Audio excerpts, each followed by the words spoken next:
인간과 병원체 사이에 격화되는 진화적 경쟁관계. 병원균 쪽의 이해관계를 중립적으로 살펴보는 일은 그 정도로 해두자. 이제 우리 자신의 이기적인 이해관계, 즉 우리가 건강하게 잘 살기 위해서 저 못된 병원균들을 죽여 없애는 문제로 돌아가자. 감염에 대한 우리의 일반적인 반응은 열을 내는 것이다. 발열에 대해서도 우리는 흔히 질병의 증상이라고만 생각한다. 마치 아무런 기능도 없이 불가피하게 일어나는 현상이라는 듯이 말이다. 그러나 우리의 체온은 유전적으로 조절되는 것이며 결코 아무렇게나 변하지 않는다. 세균 중에는 우리의 몸보다 열에 더 예민한 것들도 있다. 그러므로 체온을 높이면 결과적으로 그런 병원균들은 우리보다 먼저 죽는다. 또 하나의 일반적인 반응은 면역체계를 가동시키는 것이다. 백혈구를 비롯한 우리의 세포들은 외부에서 침입한 세균들을 능동적으로 찾아내어 죽인다. 우리의 몸은 우리를 감염시킨 특정한 세균에 대항하는 항체를 형성하므로 일단 치유된 뒤에는 다시 감염될 위험이 적어진다.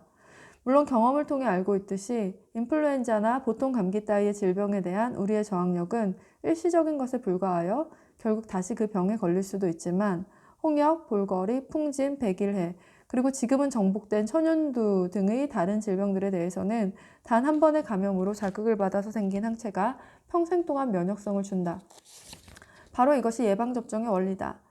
죽거나 약화된 균종을 접종함으로써 질병을 실제로 경험하지 않고도 항체 생성을 자극하는 것이다. 그러나 일부 영리한 세균들은 인간의 면역성에 굴복되지 않는다. 어떤 세균은 우리의 항체가 인식하는 세균의 분자 구조를 변화시키는 속임수를 쓴다. 가령 인플루엔자는 새로운 균종을 진화시키거나 재생시켜 항원을 변화시키기 때문에 설령 2년 전에 인플루엔자에 걸렸던 사람이라도 올해 새로 나타난 다른 균종으로부터 안전할 수 없는 것이다. 말라리아와 수면병은 항원을 빠르게 변화시킬 수 있어서 더욱 골치 아픈 녀석들이다. 그러나 그 중에서도 가장 골치 아픈 것은 바로 에이즈다. 이 병원균은 한 환자의 몸에서도 계속 새로운 항원을 진화시키기 때문에 결국 그 환자의 면역체계를 압도해버린다. 인간의 가장 느린 방어 반응은 자연 선택에 의한 반응이다. 이것은 한 세대에서 다음 세대로 넘어갈 때 인간의 유전자 빈도를 변화시킨다. 어떤 질병이든지 대개 남들보다 유전적으로 저항력이 더 많은 사람이 있게 마련이다. 어떤 전염병이 유행할 때 그 특정 세균에 저항하는 유전자를 가진 사람은 그렇지 못한 사람들에 비해 생존 가능성이 높다. 따라서 역사적으로 특정 병원체에 자주 노출되었던 인구 집단에는 그 병에 저항하는 유전자를 가진 개체의 비율이 높아질 수밖에 없다. 그 유전자를 갖지 못한 불행한 사람들은 생존하여 후손에게 자기 유전자를 물려줄 가능성이 낮기 때문이다. 그렇다고 위로가 될까? 하고 여러분은 생각할 것이다. 물론 이러한 진화적 반응은 유전적으로 어떤 질병에 취약해서 당장 죽어가고 있는 개인에게는 아무런 도움이 되지 못한다. 그러나 한 집단 전체를 본다면 이 반응 덕분에 그만큼 병원체로부터 안전해지는 것이다. 이 같은 유전적 방어 작용의 예는 아프리카 흑인, 아슈케나지 유대인, 북유럽인들을 각각 말레리아, 결핵, 세균성 설사병으로부터 보호해주는 겸상적혈, 적혈구 유전자, 테이삭스병 유전자, 낭포성 섬유증 유전자 등에서 찾아볼 수 있다. 인간이 어떤 생명체와 상호작용을 할 때 대개는 서로 안전하다. 가령 벌새의 경우 인간도 벌새도 병들지 않는다. 인간과 벌새는 서로에 대한 방어 능력을 진화시킬 필요가 없었다.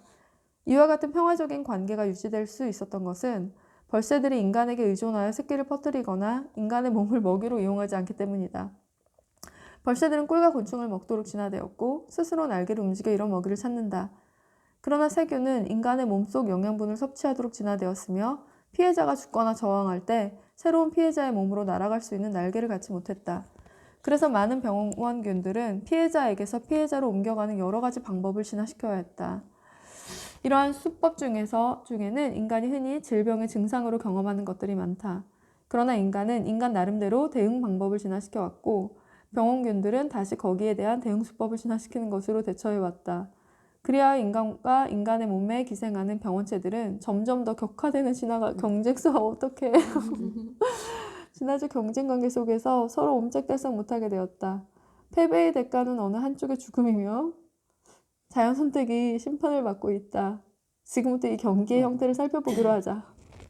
격전전이냐 게릴라전이냐.